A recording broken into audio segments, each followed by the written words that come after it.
Life बहुत सही चल रही है, सब कुछ अच्छा चल रहा है, मगर अचानक से डॉक्टर के कैबिन में बैठे हुए एक वर्ड डायग्नोस हो जाता है अपने लिए, अपने लव्ड वंस के लिए, जो है कैंसर। और ये सब सुनते ही कहीं ना कहीं मन के अंदर एक डर हो जाता है और एक क्वेश्चन बन जाता है, वाई मी, और अब क्या होगा। ये इनसिक्योरिटी ये मेंटल और फिजिकल लेवल पर आदमी को ब्रेक डाउन कर देती है।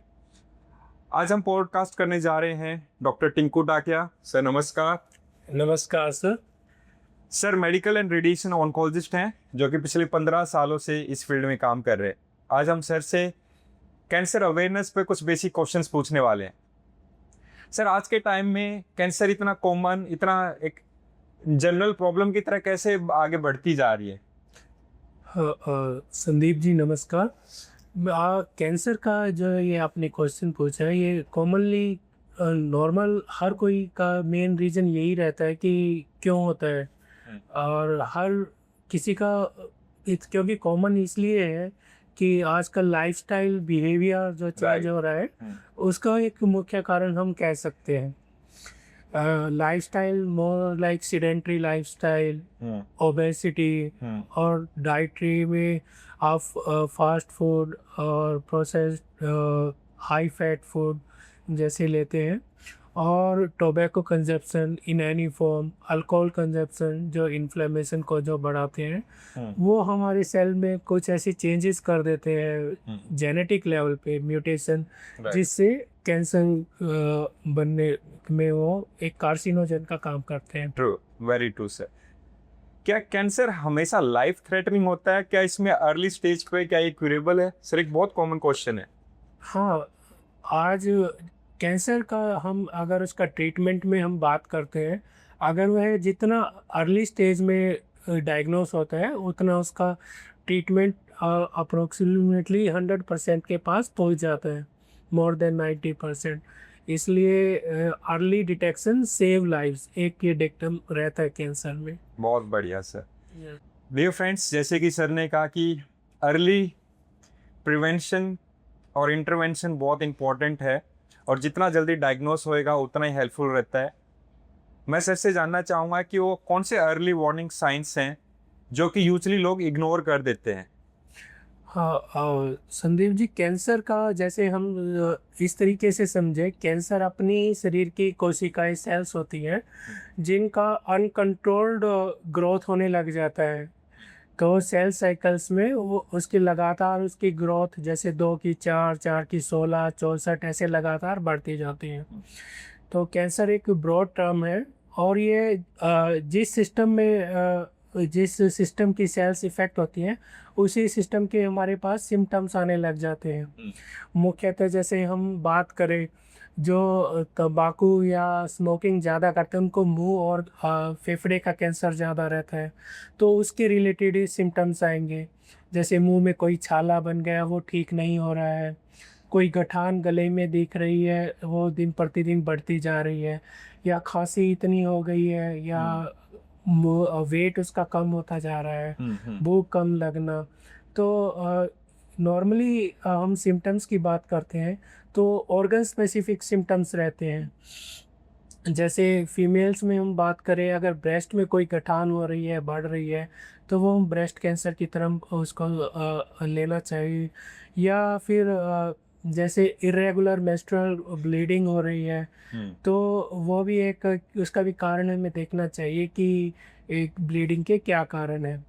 और या फिर किसी को लैट्रिन के रास्ते अगर ब्लड आ रहा है, या प्रोलॉन्ग उनको कॉन्स्टिपेशन है या कोई रुकावट है, तो उसका भी एक सिम्टम्स आता है। जैसे खाने वाली नली का हम देखें कि उसे अटकने में, गटकने में दिक्कत आती है, तो उसको भी फर्दर इवेल्युएट करके हमें पता उसका कारण ढूंढना चाहिए। बहुत बढ़िया। Yes sir. Sir regular screening कितनी इंपॉर्टेंट है? मैं चाहूँगा खासकर जो मिडिल एज या यंग लोग हैं उनके लिए थोड़ा बताइए।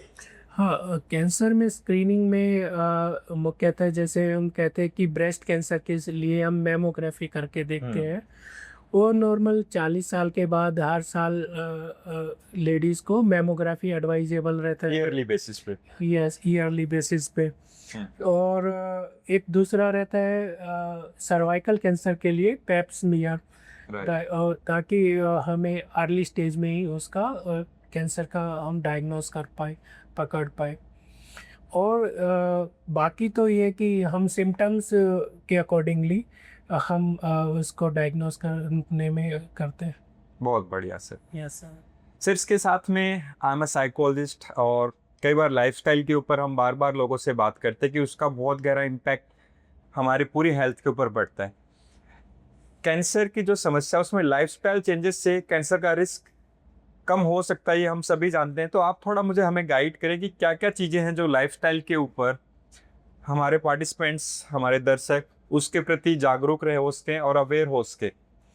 हाँ सर, ऐसे कि जैसे आज का वर्क प्रेशर ऐसा हो गया, तो हर कोई एक स्ट्रेस में रहता है, सीडेंट्री वर्क रहता है, या फिर उसका बायोलॉजिकल साइकिल ही चेंज हो जाता है कि लेट नाइट जागना, और मतलब उसका बायोलॉजिकल रिदम ही थोड़ा डिस्टर्ब रहता है।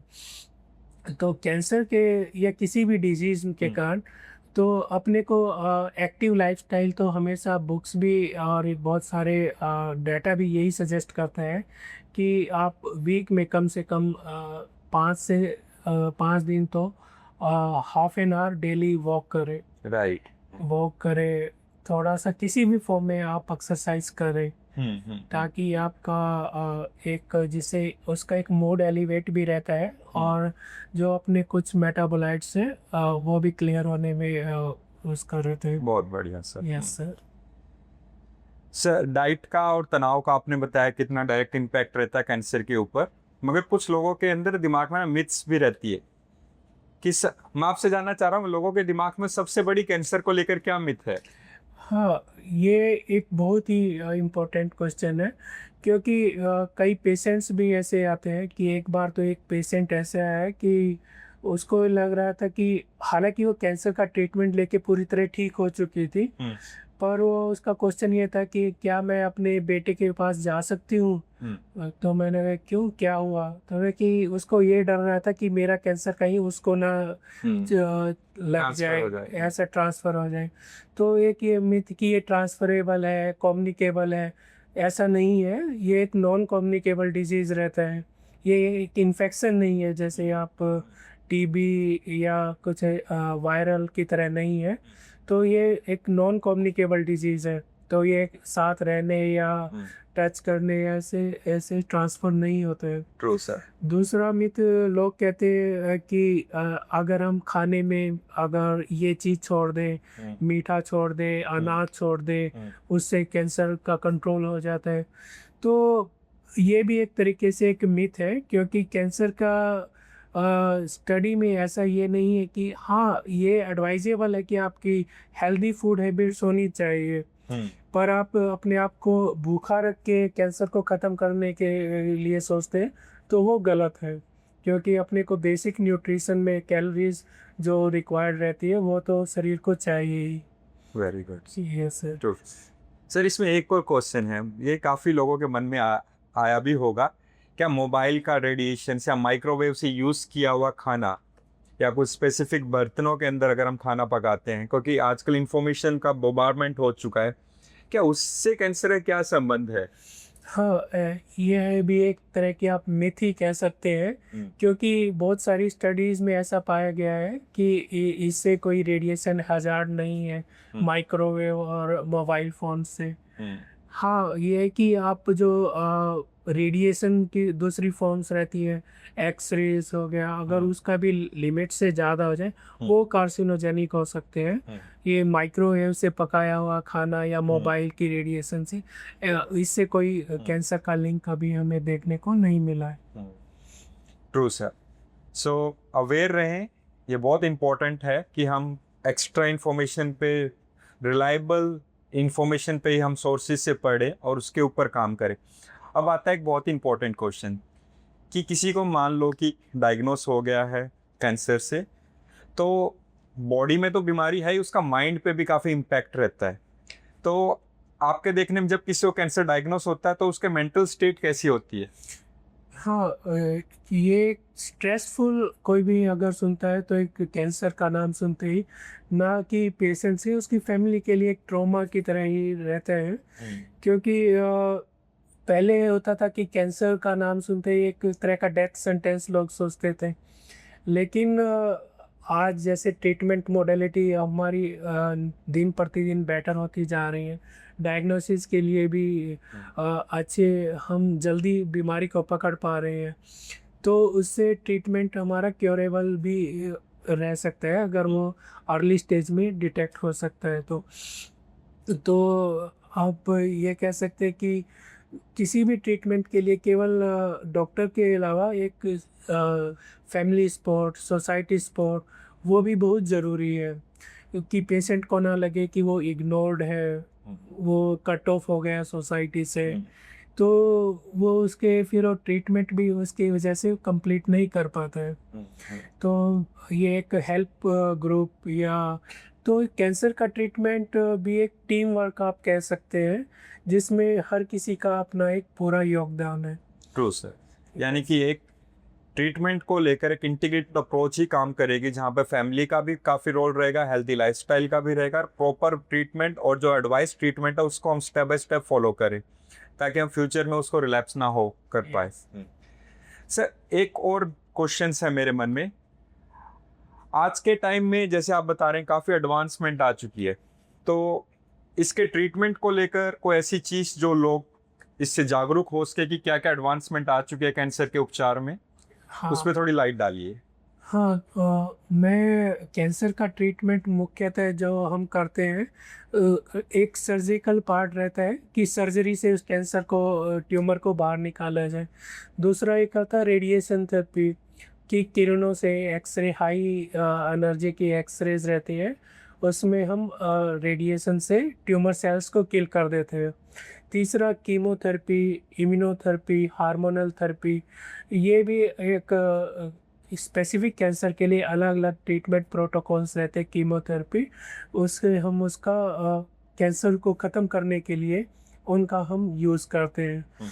तो एक लोगों में मिथ रहती है कि कुछ अल्टरनेटिव मेडिसिन्स लेने से ये ठीक हो जाए। ऐसा स्टडीज़ में तो ऐसा नहीं आया है कि वो लेने से या कुछ कहीं जाने से, झाड़ा लगवाने से या कहीं पे उससे वो कंट्रोल होता है, तो उससे बचे और एक प्रॉपर जो साइंटिफिक अप्रूव ट्रीटमेंट है उसी का फॉलो करना चाहिए। अपने डॉक्टर की राय लें, उसकी क्या स्टेज है और उस स्टेज के अकॉर्डिंगली क्या उसके लिए बेस्ट ट्रीटमेंट हो सकता है, तो उसको फॉलो करें। तो सबसे इम्पोर्टेंट बात यह है कि जो साइंटिफिकली रिसर्च बेस्ड ट्रीटमेंट है उसको फॉलो करें, आप आस्था रखें, प्रेयर करें, वो सब करें, मगर मिथ्स में मत जाएं कि कहीं कुछ स्पिरिचुअल हीलिंग से वो ठीक हो जाता है। मेडिकली आप करते रहें, पूरा ध्यान दें और अपना प्रेयरफुल और प्रार्थना जो भी करनी है वो आप करें, मगर इग्नोर ना करें। जैसे सर ने कहा जितना लेट करेंगे उतनी ही चांसेस ट्रीटमेंट को डिले कर देगी और उतनी बॉडी ज़्यादा इम्पेक्टेड हो जाएगी। सर आज लिसनर्स को कोई एक इम्पोर्टेंट मैसेज देना चाह रहे हैं रिगार्डिंग कैंसर? हाँ, कैंसर के बारे में मैं यही कहूँगा कि आप कैंसर के वर्ड से घबराएं नहीं। अगर किसी को डायग्नोस होता है तो उसके ट्रीटमेंट के ऑप्शंस के लिए सर्च करें और टाइमली उसका ट्रीटमेंट कराएं, क्योंकि आपके रुकने से कैंसर नहीं रुकता है, वो सेल्स लगातार बढ़ती रहती हैं। जितनी जल्दी आप ट्रीटमेंट कराएंगे तो उतना ही उसका क्योर रेट ज़्यादा रहेगा। सो डियर फ्रेंड्स, अगर आपका कोई भी लव्ड वन परेशान है, एक गाइडेंस लेना चाह रहे हैं, तो नीचे मैं सर का रेफरेंस नंबर और उनकी डिटेल्स शेयर करने जा रहा हूँ, तो आप सर से कभी भी आके मिल सकते हैं। सो नमस्ते, thank you so much for listening, see you soon, bye bye.